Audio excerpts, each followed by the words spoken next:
Welcome to Faithful Film Fanatic. Today I have special guest Justin McAleece. Is that how you say your last name? McAleece, Justin McAleece. McAleece. Okay. Yeah. So you are an editor, producer, director, writer. You've pretty much done everything. And so, with all your experience, how did you feel about The Mummy overall? The Mummy's a popcorn movie, and it's a movie that I would never make. I probably wouldn't be capable of making it in a lot of ways.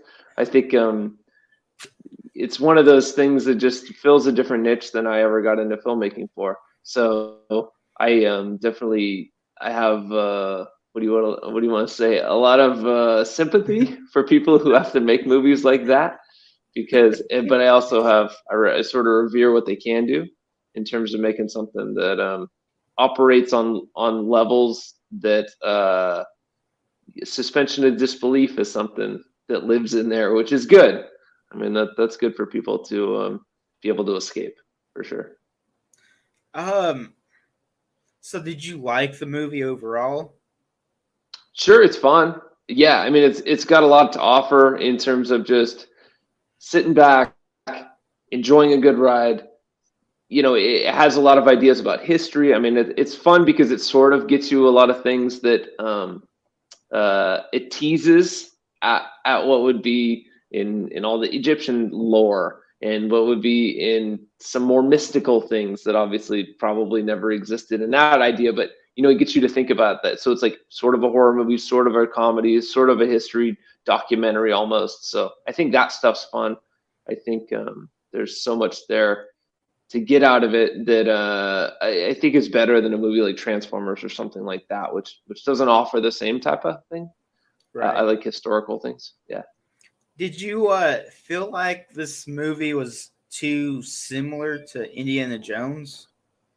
Um, I I would not say it's similar to Indiana Jones, and I think it comes from a different place. The original Mummy movie was um, yeah, the original Mummy movie back in the 30s.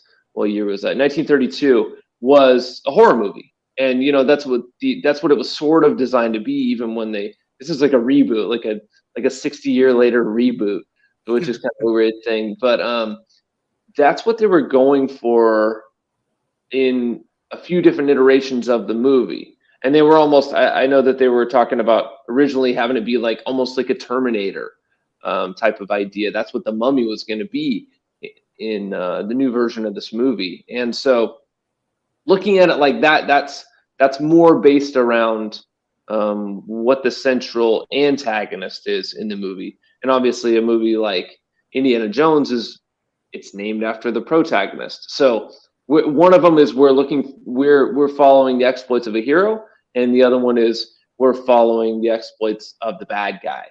At least in name, and sort of that's how it could have turned out. Obviously, when Brendan Fraser gets in there and we start caring about his character, and then Rachel Weisz and all that stuff, it becomes sort of like Indiana Jones, but I think it still comes from a fundamentally different place. All right.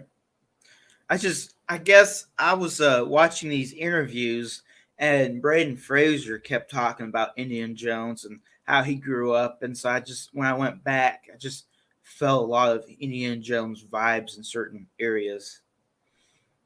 Yeah, certainly. Vibes I'm with. Yeah, absolutely. And Okay. things tend to migrate toward the part that other people understand, what we have in common, and what we can all use as shorthand for how these stories work. And so that's probably what they eventually realized was going to be a better sell too in the creation of the movie itself.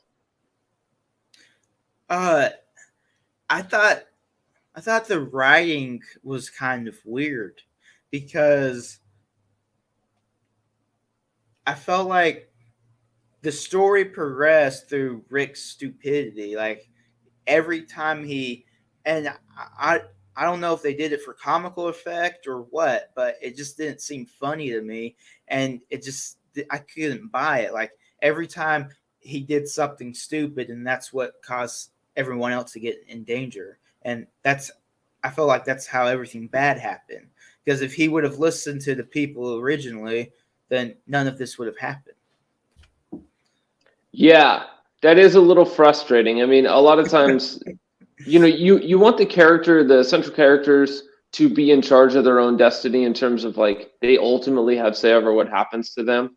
And that's how they react. That's all in reactions to what happens within the plot, what happens from the outside antagonists. But you also don't want them to be the reason why the plot has to keep continuing. That's one of those things in like in romantic comedies where people get really frustrated because you're like, if these people just talk this out for like 10 seconds, this whole movie would be solved. Like everything would end right now. And that's so frustrating. And that's how horror movies a lot of times are too. It's like, just stop running into the forest when you know that's where the ghosts are. Just go to the police and deal with it. And so this definitely verges on a little bit of that, where you're like, just stop doing the things you're not supposed to do, and this will all be solved.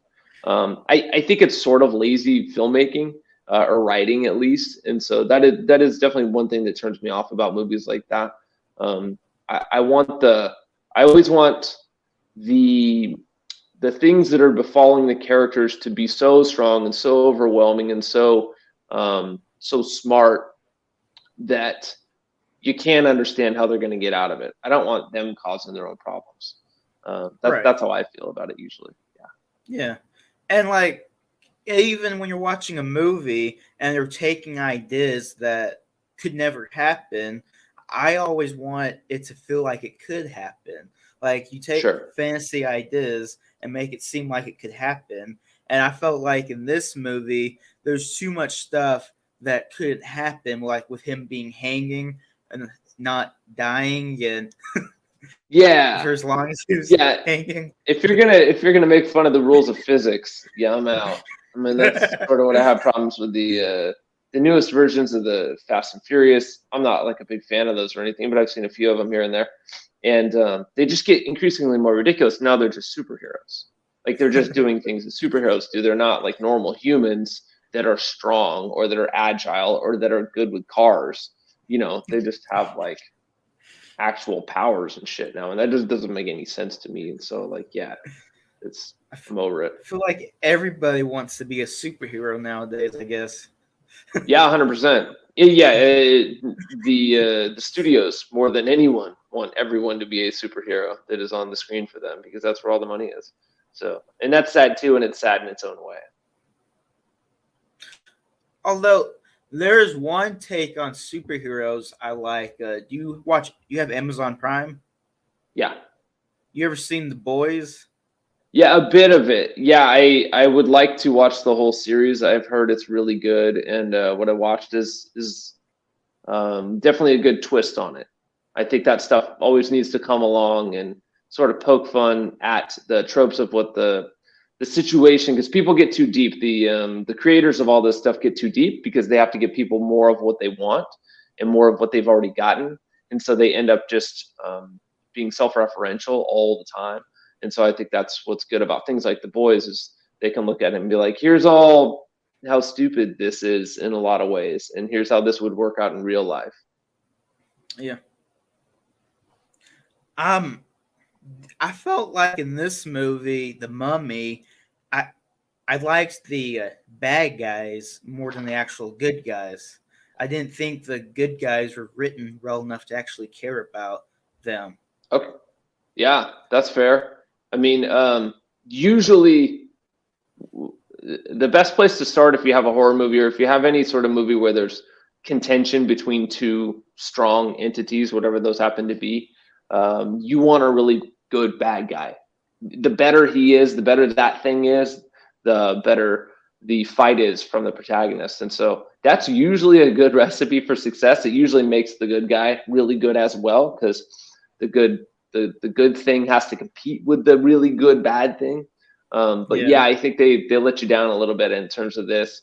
Brendan's character is not wholly realized in a lot of ways, and there's just some goofiness there that I think they could have. Rick O'Connell's his name. I think they could have, made it more dynamic. I think that's what you get too when you have, a version 40 of a movie. which is really what this was in terms of development, because it went through a bunch of different types of scripts and what it was going to be. And then when you cast some person, then the way it's played, the nuances and the idiosyncratic choices that any actor or any director is going to make, that can change things like drastically without it in choices that seem sort of meaningless, like in isolated events. But when you see it as a whole, you just take them as a totally different person, different character. And I think that's maybe what would happen in a situation like this. 2 revisions before with a different, and Brendan Fraser's great. I'm not knocking on him. That's not the point. But it turns it into a different character. So, you think a different actor would have been a better choice for that character in that movie? It depends what you want out of the movie. That would be a hard sell. That's not a hill I want to die on, is trying to convince people that Brendan Fraser shouldn't have been in the Mummy. No, I'm not going to say that. People are going to be like, well, you're crazy. Who else are you going to put in there? Get out of here. You don't know what you're talking about. No, I just think it would have been a different movie. And for people who wanted a little more realism, it might have worked better.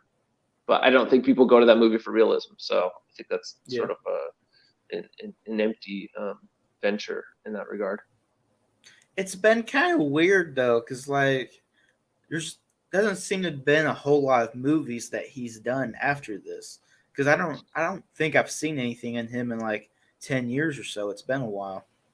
Yeah, he fell off. I know he gained some weight. He had some medical issues. There's quite a few things that happened with him. It's hard to say exactly where he fell off. It wasn't like he was what's her name? I can't remember her name now. But there's been a number of stories of actors and actresses that people just stopped casting because they got so sick of dealing with them. There's some pretty good stories of that they were great. People like to watch them, but no one wanted to make movies with them, and so they just sort of disappear off the scene. But yeah, I mean, he's been making things here and there, but he was huge and then just sort of fell off. That's how it felt. So yeah, I mean, that happens, and it's what have you done for me lately is how Hollywood typically works. If you're not hot, then you're not. And that's a big thing to be. It's like, you can't just sort of have a career if you're a leading man in that sort of situation, because you got to keep getting leading man roles. As soon as you step down to something a little smaller, then like you're going backwards. And that's a heavy burden to wear on your shoulder, I'm sure. So actors like Michael Pena, who never have a lead role, they're always like side characters.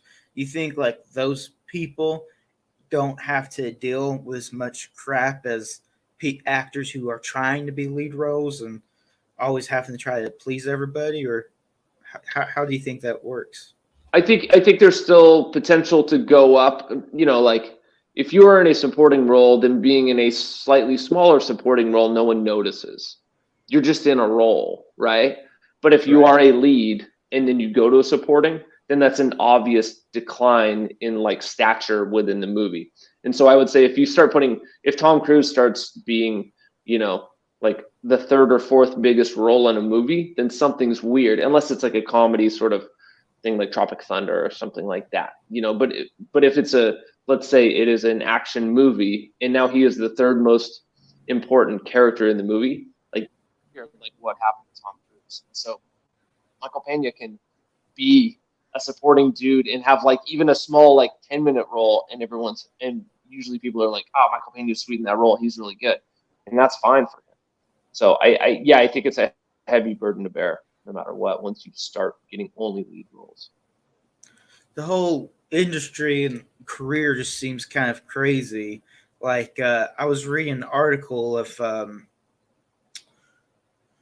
Jonah Hill and someone else, or Kevin James, Jonah Hill and Kevin James. It was comparing both of them, and it was talking about how a lot of times when both actors lost weight, people didn't want to watch them as much. It was harder for them to get into roles because they were stereotyped as fat comedy. Like they had to be fat to be comical, and it's kind of sad that it's so hard for certain people. Yeah, totally. I mean, comedy, body type, and just like what you see in a person, in a character, in an actor after 1 second of looking at that often defines the ability for you to find them funny in any given way. So just like how people look is very indicative of what people expect from them in their comedy. And so I'm not saying that's fair. I'm just saying that's the reality. And that's usually the reality. So if you're used to a character, an actor being the lovable fat guy, and now he's the skinny, trim, smart guy, you don't really want that because it's not why you go to that guy. There's plenty of funny, trim, smart guys, right? You're going to go talk to that guy for that sort of comedy. And so when everyone is always building a brand for forever, for hundreds of years, that's like what you're doing, no matter what it is in any type of media. You're that character usually. Jimmy Stewart plays basically, I'm not knocking in any way, shape, or form, but I'm saying like he plays the everyman. He plays someone you can trust. He plays someone who's earnest and true and real and likable and has faults and things like that. Like that's who you want him to be. And so it is tough to take him in a totally different way. If Jimmy Stewart put on 100 pounds and started doing slapstick and was now in a Three Stooges bit, you'd be like, who is this? Why am I watching this? What is this deal? This is weird. I would rather watch someone else do that. We already have that. Some other actor already does that stuff, right? And so that's like people like people to stay, like other people to stay in their lane, typically. And I'm not, that sort of sucks for the actors, but that's how it is. It's very few actors who can just do whatever they want and not get crap for it. Yeah, you sort of have to start early with that. You have to be a maverick character that people don't really understand to begin with, and then you can sort of do whatever you want. But if they know you from 5 specific roles and like that's who you play and that's where you are. Kevin James, I mean, like he's the sort of doofus, sort of getting run over by his wife, sort of Paul Blart nonsense guy. If he wants to just go and change that and lose a bunch of weight and all that, then people, they find it hard to accept that. Yeah, because they're like, this is what I want out of you, dude. So if you're going to give me something else, I'm not interested. Sucks for them. And I applaud anyone that can go lose weight and like have a healthier outlook on life and all that stuff. That's awesome. But it doesn't come without its issues. I think they're less now. I think there's more like there's more immediate feedback from when people hate on it that other people are going to step in and be like, how dare you could say that about someone who's trying to get healthy or trying to lose weight or trying to change themselves or trying to better themselves or whatever it happens to be, to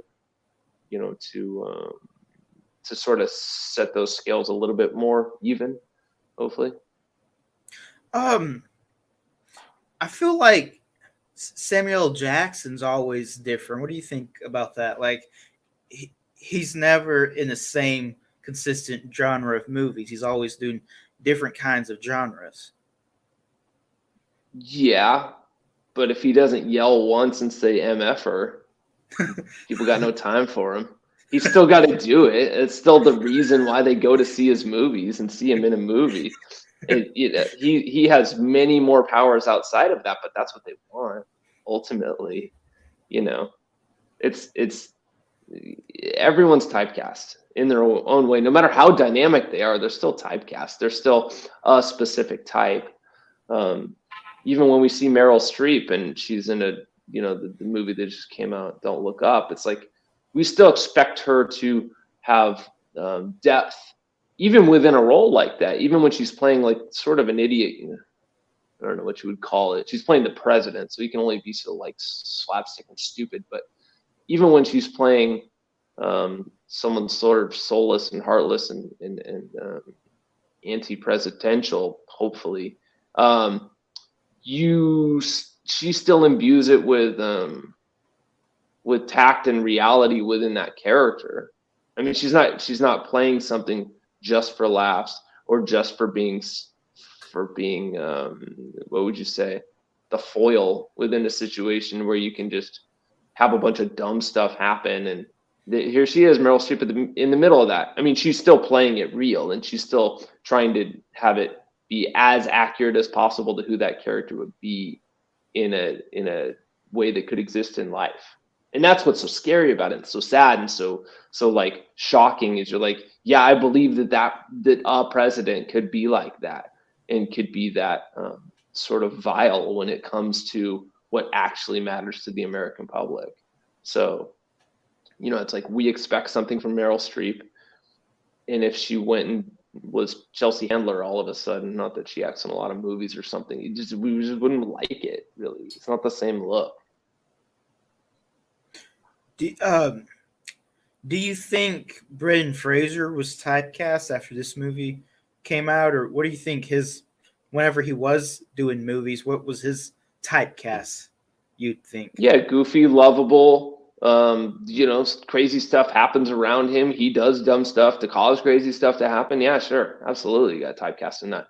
If he wanted to go make Schindler's List after that, you know, if he wanted to be a serious actor in that sort of sense, it's hard for people to accept that. You gotta have just the right project.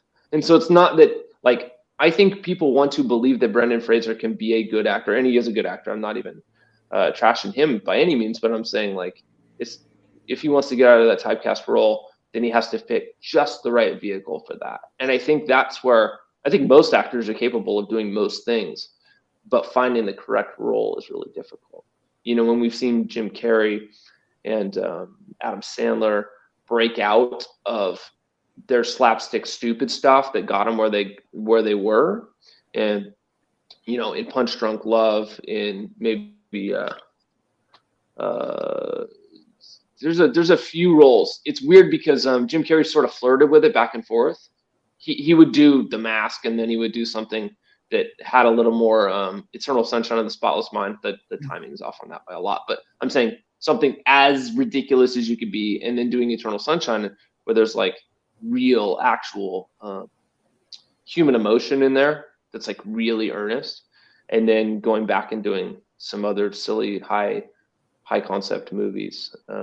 He went back and forth a little bit, but you had to find those perfect vehicles to like be a real actor. Sorry, that's not fair. Be a real, genuine, dramatic actor. They say if you're a good comic actor, you have to be good dramatic. Yeah, because comedy, if you're doing comedy for real, which I would not include like Adam Sandler's stupid movies, the more recent, you know, the last 5-10 years or whatever they put on Netflix and things like that. I haven't watched them. I don't know them very well, but those movies, I don't think you have to be good at drama to do those movies, because I don't think they live up to that. I don't think Medea movies, you don't need to be good at drama. You don't need to be good at drama to do a Medea movie. They're just stupid, in my opinion. So they, I don't think it holds true for all of them, but I think for a good comedy, yeah, absolutely. Because you don't play comedy for comedy. That's like the misnomer of all times, is people are like, go be funny. And you're like, no. I play this as if it's serious, and as if this is real to me. And because of the situation and the lines as written, it will be funny. That's how comedy works. It's not the other way around. You're not just sitting there going, pratfall, dumb stuff. Like, that's not how it works. It works once or twice, but it doesn't work 50 times in a row. That's not how you make a movie. Okay, I actually didn't know that. So, like, Bruce Almighty, for an example, the people writing it, they would write it like they were writing a drama, but make it comical in the situations, and that's why it was so funny. Is that what you're saying? Because he finds out that he can do anything he wants, right? Like, he's almighty, he's God, and in this situation. So that is high concept, which Jim Carrey was obviously very good at and did a bunch of those things. And it's similar to, you know, like we're talking about, like a Click with Adam Sandler, right? You can do anything you want now that you have this imbued with this superpower. And he is playing it straight in that situation, and the situation gets ever more ridiculous around him. And so he has to be real in that. If he looked at the audience like maybe they did. I don't know. I watched Bruce Almighty in a long, long time, but the audience only takes so much of him looking at the audience and being like, "This is cool, huh? Look at all this stuff I can do. Crazy, huh? Back to the action." Like then no one takes it seriously, and then it gets stupid really fast, and then it's just like, who cares? So he has to be in the situation. He has to understand, like, I can do anything. This comes with the most amount of responsibility than anything can have, right? With great power comes great responsibility. And so the higher he plays those stakes, the more we feel for him as an audience, as a prototypical fish out of water scenario, that we're scared for him for what could happen next. But we're also, brimming over with hope for what could happen next. And like that's the fundamental contrast that's in the middle of a high concept movie like that. High concept comedy. So, do you feel like The Mummy was trying sometimes in the most ridiculous scenes to be funny, or is it just filmed wrong? Did they film it wrong, or No. They know what they're trying to do. Yeah, I don't think most people making movies at that level understand what they're trying to do. Most of the times things get screwed up is when other people, executives who don't actually know what they're trying to do, don't know how to make movies, that definitely happens, or venture capitalists or whatever it happens to be these days, where people are getting into movie making that have never written a movie, have never cut a movie, have never directed a movie, and they're telling other people what to do. I mean, that's been around for 100 years now, because the money ultimately gets what they want, unless they're smart enough to get out of the way and let the people who they hired to be the creatives do what they want. Good ideas can come from anywhere, but in general, you have to have a lot of practice for them to be good ideas. So I would not say that. I'll bet there was quite a few notes, and they wanted it to play more toward a 12-year-old boy instead of an 18-year-old boy, and so they made choices to make it like that as they went along. But I think they probably succeeded in making the movie they wanted, basically. So yeah, if it wasn't a mistake that he's acting goofy and doing stupid stuff, that was intentional for sure. And that's the movie that they wanted it to be, I would think, like fairly close to what they ended up wanting it to be. It's not like Brendan Fraser woke up every morning and was like, okay, I like to reuse my previous thing. It's like, okay, I'm playing Schindler's List today, and this is somber, and this is about fighting a mummy.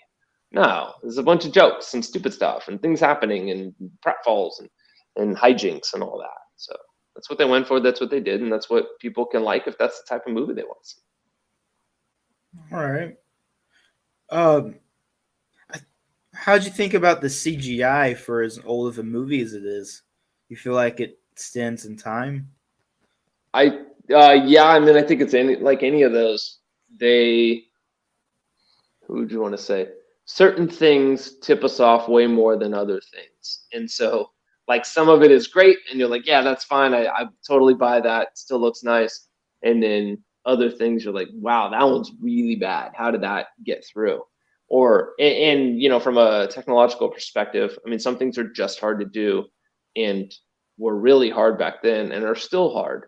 And that stuff sort of obviously mutates over time.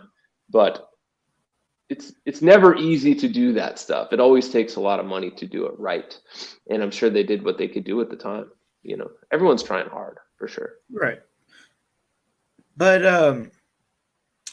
do you think sometimes it's better to make a movie without CGI? Because like I was watching these Alfred Hitchcock movies, and he'd never show you, he'd make you think, and that's what made them so scary, is because you're scared by your own imagination.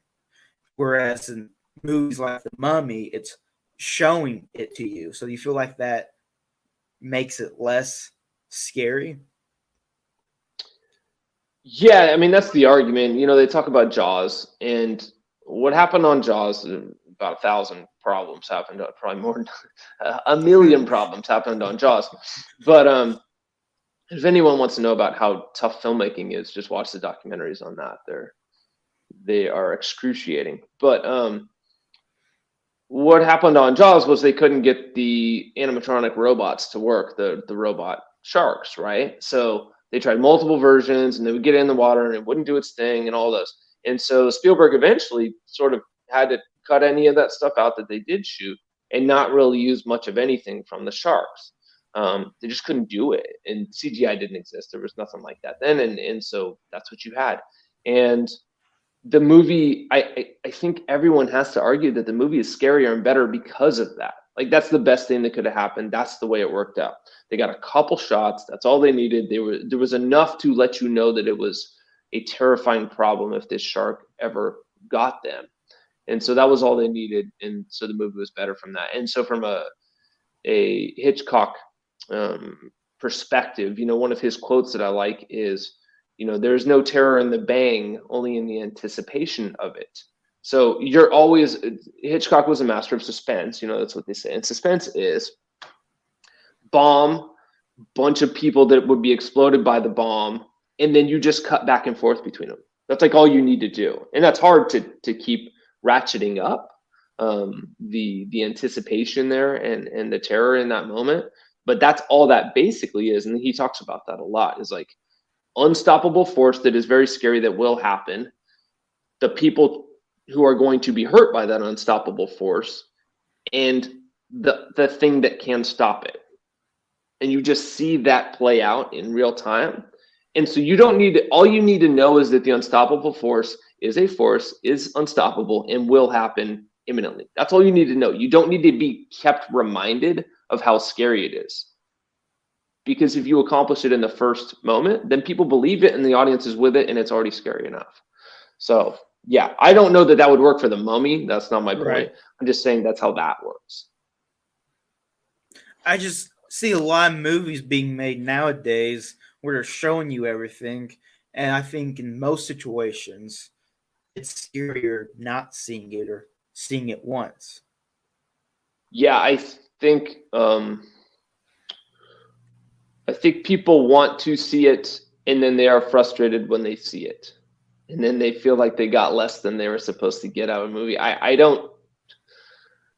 There's a lot of debate on that sort of thing, and I don't trust people to look out for their best self-interest in a more existential sort of way of reckoning with how humankind works. I think people are sort of bad at knowing what they want and seeking that thing, and then realizing when they get it that it was indeed the correct thing to go after. I just don't think that it happens all that often in the grand scheme of things. And so, from a Steve Jobs perspective, he's like, I made the things I knew people would want, not the things that they were asking me to get.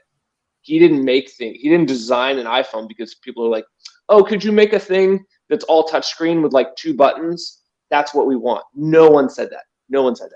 Everyone was like, make a thing with more buttons, make it with more stuff it can do built in. And I want a BlackBerry, but better. And so what did he do? It made the opposite of a BlackBerry. And that's why people bought 1 billion of them. And that's why really good art is the same thing. It's not doing what people want. It is doing what they didn't know that they wanted. And those are 2 very different things. And so, yeah, I would agree with you 100%. Like, stop showing the stuff so much, and people will end up liking it better. It's interesting that you said that, because I was watching TikTok, and this actor, I can't remember his name, but he's actor, screenwriter, and he was talking about laugh tracks and sitcoms, how everyone complains about the laugh tracks and sitcoms. And so he was writing up a new TV pilot for a comedy he was working on, and he had a test audience of 30 people with the laugh track on, same episode without the laugh track on. He did it like 5-6 times to see, and every single time with the laugh track, people laughed more. So laugh track is something people want, they just don't know they want. So I thought that was interesting. Yeah, there's something to that. I would have to see the episodes and see how they're cut, because comedy is 99% timing, and bad timing will ruin a joke every single time it is bad timing. So obviously there's more to comedy than just timing. You have to have the setup and the punchline, but in the situation, depending on what type of comedy it is. But but bad timing will always ruin it, and slightly off timing will almost always ruin it. So all I would say is when you watch, because I've seen episodes or scenes from Big Bang Theory, and when they just remove the laugh track, it's awful for a few reasons, and because the show's awful in my opinion, but for a few reasons, because when they pull it out, all you're doing is waiting for the next person to talk. It's set up. Oh, Sheldon, you're so crazy. Well, I'm not as crazy as, and so it's like that delay that when you take out the laugh track, you're just watching people wait for other people to talk, which is just excruciating. But if you recut it to where it's like tighter and to where all the timing of the jokes still was worked without waiting for the audience to shut up, then maybe, I don't know. But I do believe people like laugh track stuff better. I think it's the same reason for me personally. It's the same reason I sort of like listening to the radio. I don't want to listen to the ads necessarily, but I like thinking that someone else made a thing for me. I could make a slightly better sandwich for myself, but I probably want my mom to make me that sandwich. Traditionally, and my mom's not making me sandwiches all the time or anything, but because someone else made it, I like it a little bit better.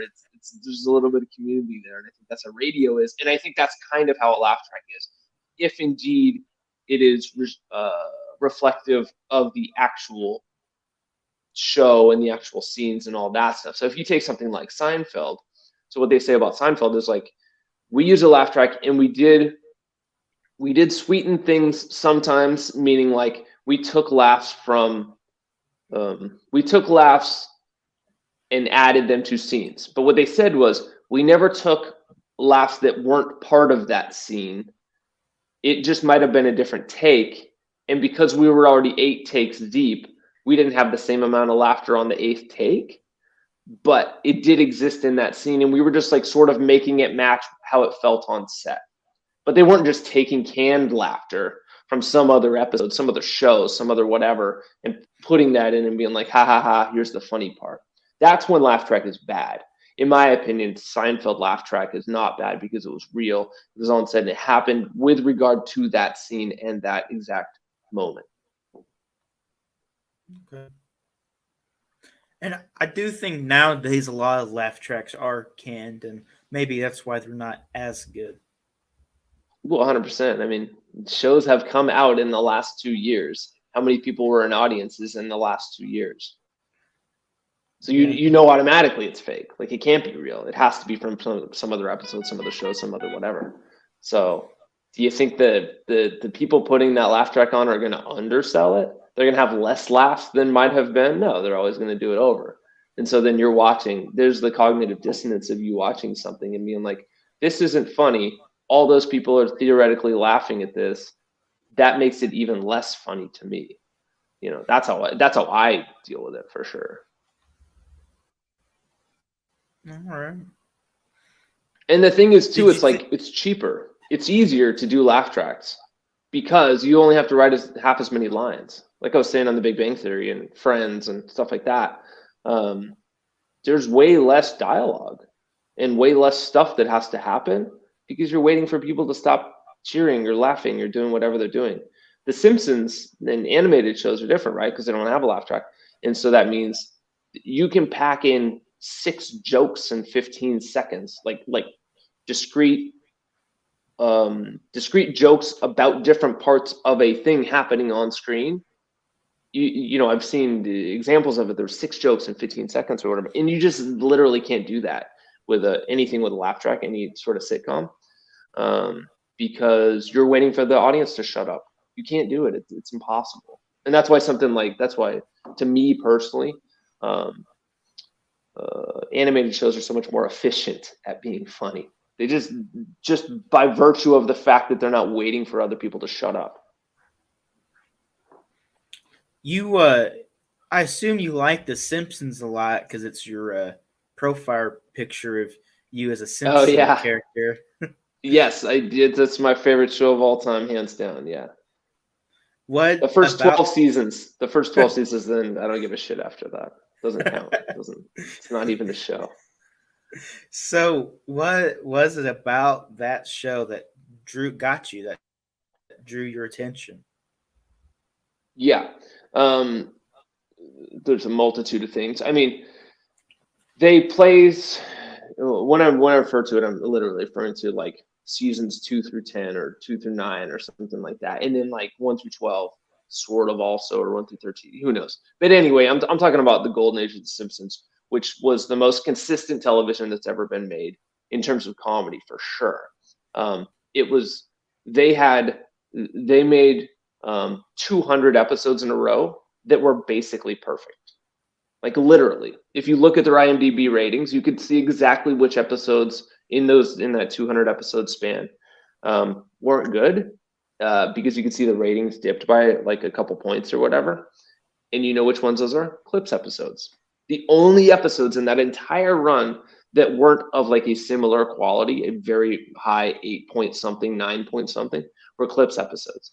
So you know that like they were incredibly consistent, far more consistent than Family Guy has ever been, or any of the iterations of the McFarlane stuff.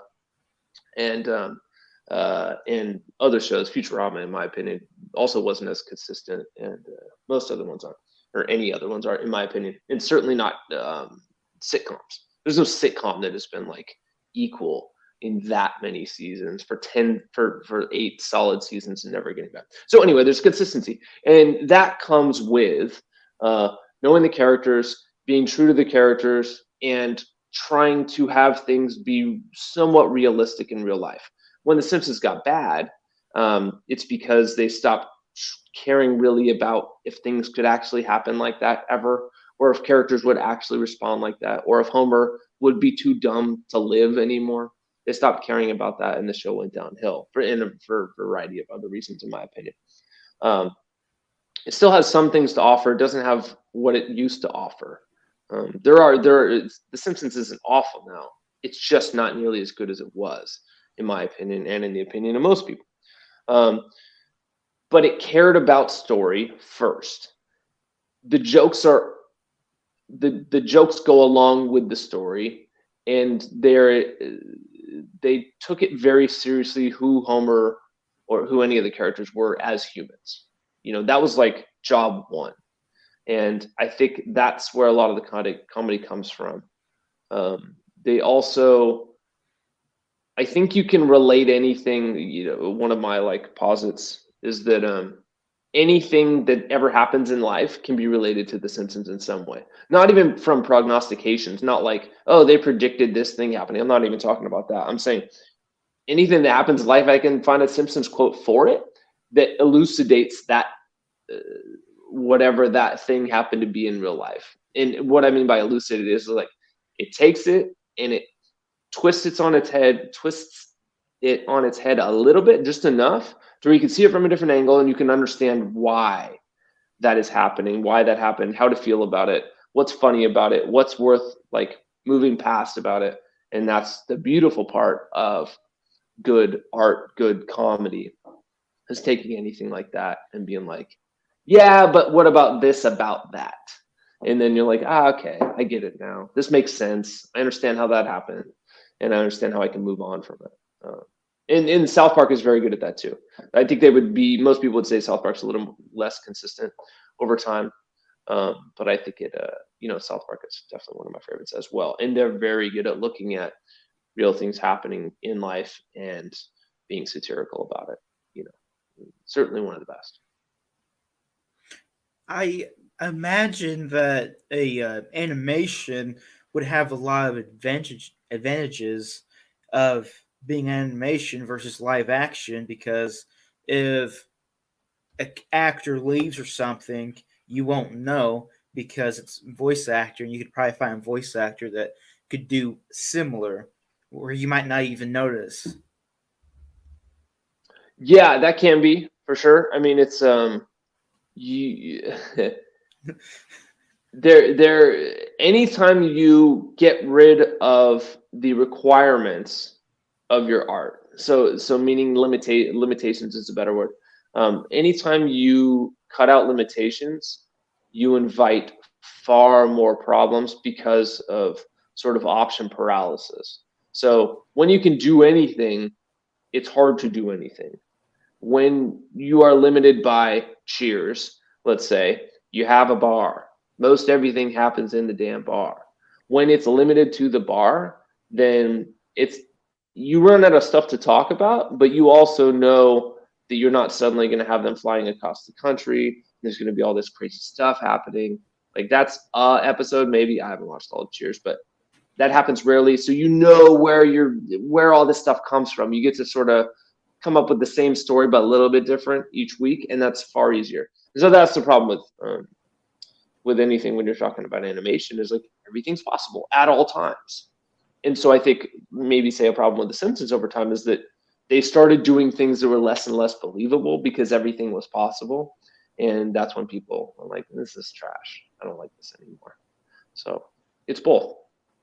It's a double-edged sword of all time. All right.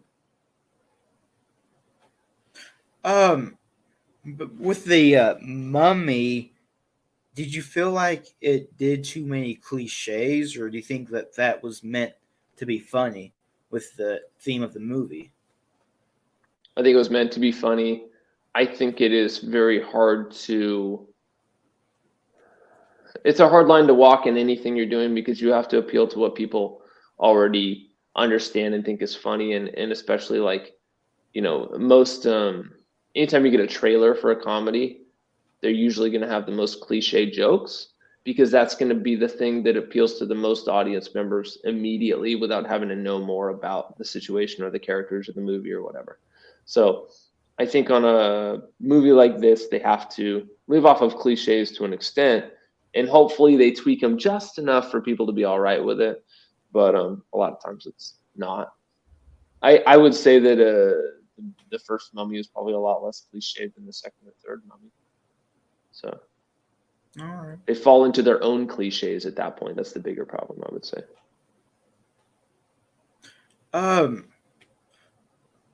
Real quick before we finish talking, I was Mm-hmm. curious, what got you wanting to start directing and doing all the things that you've been doing? Yeah, a few different things, but one of the things, honestly, is like I really had a good time in college with my roommates and with the people I was hanging out with all the time, and I thought they were really funny, and I thought they were just funnier than most movies I would see, and I thought it would be fun for me and worthwhile to create things that I wanted to see. So really, that's what it came down to. I just thought that there were better jokes, better, funnier things happening around me than I was seeing on screen, and I wanted to recreate that for the screen. That's a lot of it. Cool.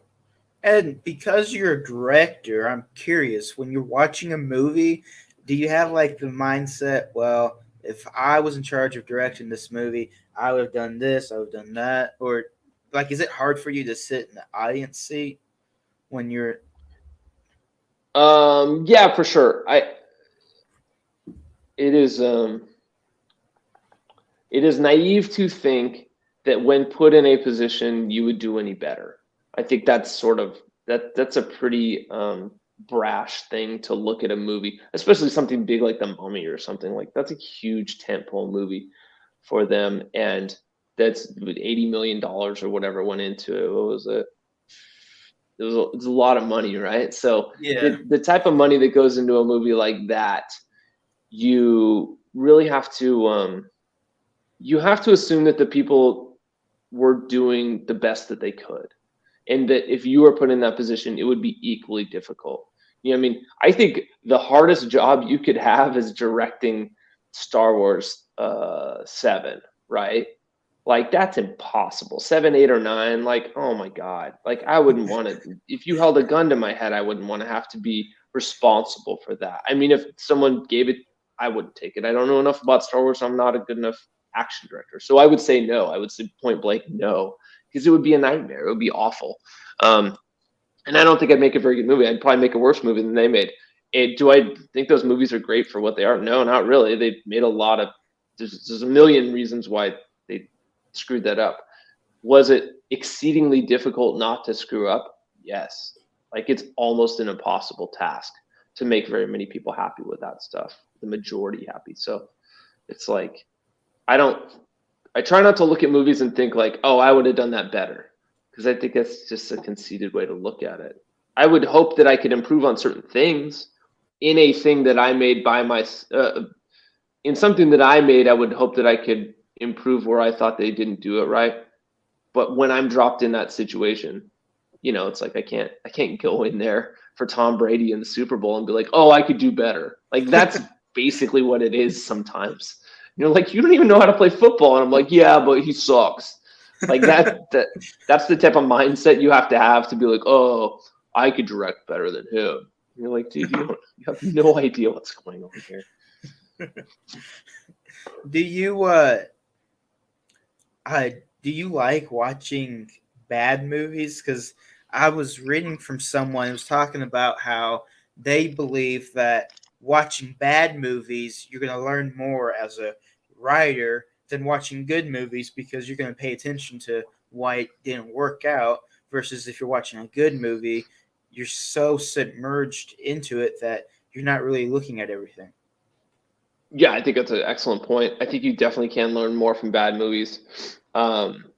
If you're watching, it's so hard for me. I don't watch enough movies, honestly, and I don't get enough time to watch enough movies. And so why I watch a movie is a lot of times because I want to watch the ones that my friends are talking about that are going to win, that are up for Oscars, that are just buzzing around as some of the best movies of the year, or some old ones I haven't got a chance to see. It's like there's so many movies out there that are really good that I do want to see, both to experience them as a filmmaker and as an audience member, that it's hard to also watch bad movies. I just don't have the time for it. But I do think you can learn an immense amount from bad movies, and probably more than from good movies in a lot of ways. Yeah. I think I've watched enough movies at this point in my life or career that I should be able to go and make a good movie. It is, if I watch one more good movie, it's not going to make my next movie better. Like that's not the value proposition in this situation. It could be that if I watched a movie that failed but was like could have been good, and so I wouldn't even say it was a bad movie. I would say it was an unrequited movie. Then I could probably learn something from that and maybe not make that mistake. I think it's definitely eliminating mistakes oftentimes is enough to not suck, rather than making a whole bunch of good decisions. So just like in life in general. And so if you had to learn from bad stuff, that's probably a more fruitful venture than learning to imitate good stuff. I would say that's fairly reasonable. It just seems like it'd be easier to learn not to do that versus I have to learn to do this. I think so. Yeah. I think you can avoid more problems by learning what not to do than trying to learn what to do, in a way. Yeah. Yeah. Let's put it this way. I think learning what to do, like you can read in books and you can figure that out fairly well. I think that's somewhat clear in most things in the world and most things in life. And it's like, what you want to do. You just don't, what you're supposed to do. You just don't really want to do it. And so you look for shortcuts. That's not the same as seeing how someone else failed and then realizing like, oh, they really tried. What is it? Every corpse on top of Mount Everest was once a daring person with absolute certainty that they would make it to the top and back down again. Right. So learning from their mistakes is better than learning from the fact that they got up, I think. Yeah. Because you don't want to die. That's ultimately all you care about is not dying. Right. So, yeah.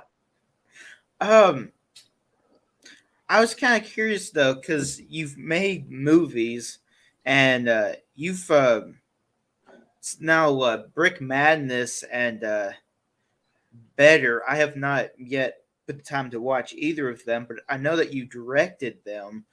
Did you make them yourself? No one makes a movie by themselves, I guess is what I would say there. No, but like I did as much as possible on Brick Madness that I think a filmmaker could do. I So would say. you wrote it, you directed, you had to go find the team, you had to go find people to produce it. Pretty much. Yeah, I co-wrote it for sure. I didn't do, I don't know if I did 50% of the writing or not. Maybe 50% plus, but it's hard to say. I definitely co-wrote it. I definitely directed it, but it's with help from my friends and my brother and other people. I definitely ran camera a bunch. I definitely edited. I did the vast majority of the editing and sound and color and all those things. But it takes a lot of people to make a movie, a lot of very dedicated people to make anything, even a short film. It's really hard to do just by yourself. So it's always a team effort, and that's what's good about filmmaking is it's a team effort. For sure.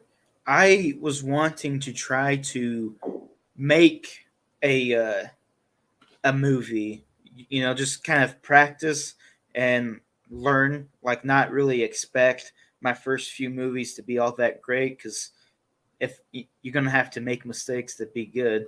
But I do you think like how would you recommend someone like me who doesn't really have a whole lot of friends or connections who would like to go about trying to make a movie and would want help and try to find dedicated people? Yeah, I would always go look for people to help first. You know, you want to show them that you care about their project so that they can hopefully care about your project. You want to show them that you're willing to give your time so that they can hopefully give their time. That's always a reciprocation thing.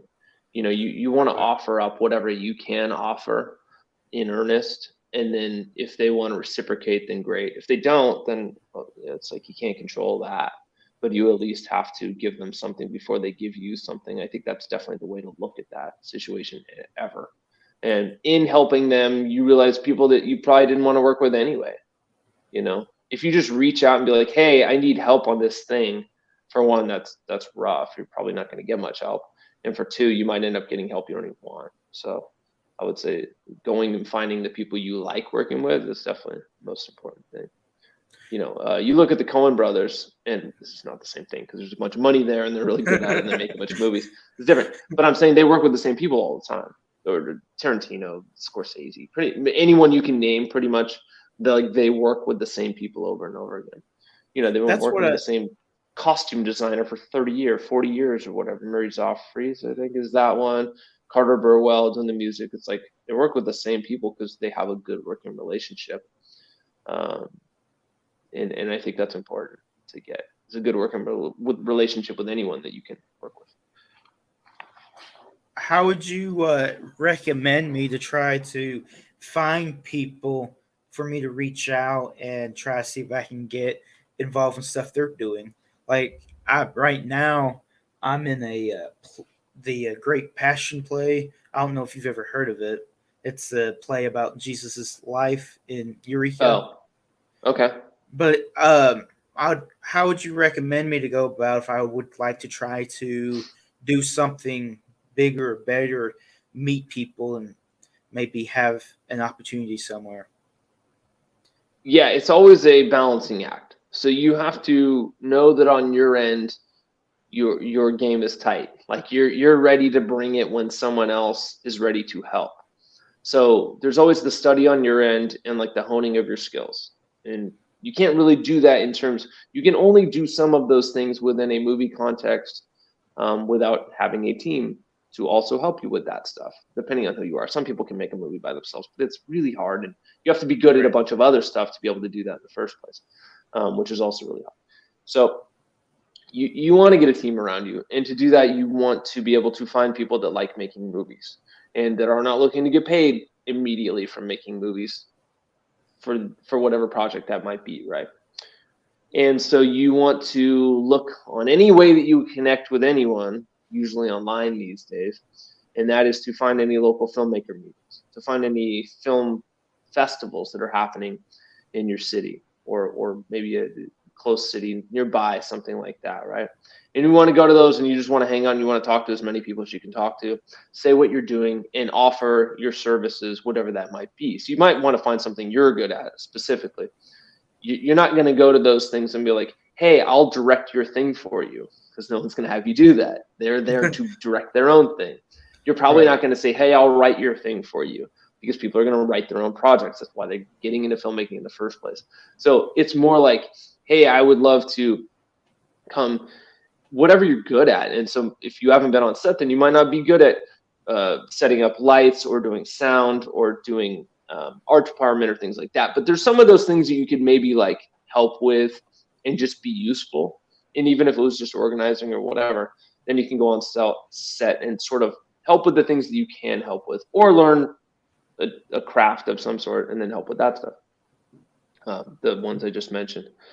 And so it is worth getting good at a few things or one thing to where you can go help other people with that. And the way to meet those people is to reach out, usually on the internet through film festivals or local filmmaker communities, or maybe Reddit or something like that, and go that way. That's what I would say. Okay. And there's an opportunity too these days to where if you're making something, let's say you're making an animated thing and you don't even need to go shoot something, then obviously you can work with anyone around the world. And let's say that you are making something and you only need a small crew to be able to shoot with, but a lot of it happens in post. You have a lot of CGI, whatever. You can reach out to people all over the world to do the sound effects or the music or the CGI or the or maybe even the editing, whatever it happens to be. I mean, like, that's borderless. That can happen anywhere. And you might find people right now in the Ukraine, let's pick a different place. You might find someone in Thailand that can do something great for you, and they just want the opportunity to work with someone. Okay.